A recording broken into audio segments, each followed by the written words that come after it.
High সবাইকে, আজ আমি তোমাদের সাথে শেয়ার করবো আমাদের ফেয়ারওয়েলের। সত্যি দেখতে দেখতে সময় কত তাড়াতাড়ি কেটে যায়, তাই না বলো? এই তো কিছুদিন আগে আমরাই আমাদের সিনিয়রদের ফেয়ারওয়েল দিয়েছিলাম, আর তখন ভাবছিলাম যে আর তো কয়েক মাস পর আমাদেরও এরকম, আর চোখের পলকের মধ্যে সেই সময়টা চলেও এলো। আসলে সেদিন না আমি খুব একটা বেশি ভিডিও করিনি, যেটুকু না করলে নয় ওটুকুই করেছি। আর একটা ভিডিও করলে তো তোমাদের সাথেও শেয়ার করব, আর আমিও একটু পরে দেখতে পাবো। এগুলো দেখতেই না বেশি ভালো লাগে। আর আমি না একটু দেরি করেই পৌঁছেছিলাম, তাই দু একটা পারফরমেন্স আমি দেখতে পাইনি।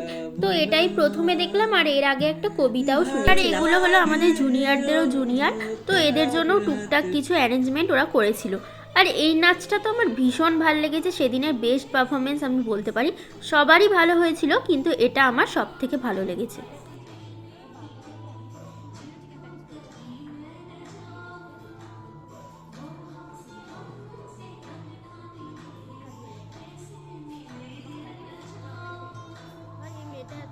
আর এই যে ওরা একটা গেমেরও অ্যারেঞ্জমেন্ট করেছিল, তোমাকে একটা চিরকুট তুলতে হবে, আর সেটার মধ্যে যেটা লেখা থাকবে তোমাকে সেটা পারফর্ম করে দেখাতে হবে।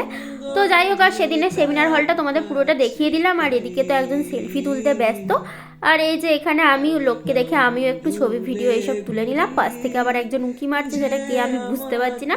আর তারপর সেদিন আমাদের টিফিনে দিয়েছিল সবার জোর করাতে অনন্যাও একটু নাচলো। অনন্যাকে তো তোমরা চেনোই, ও আমাদের ব্যাচেরই ছিল। এই যে তারপর আমরা সবাই মিলে চলে এলাম বাড়ি।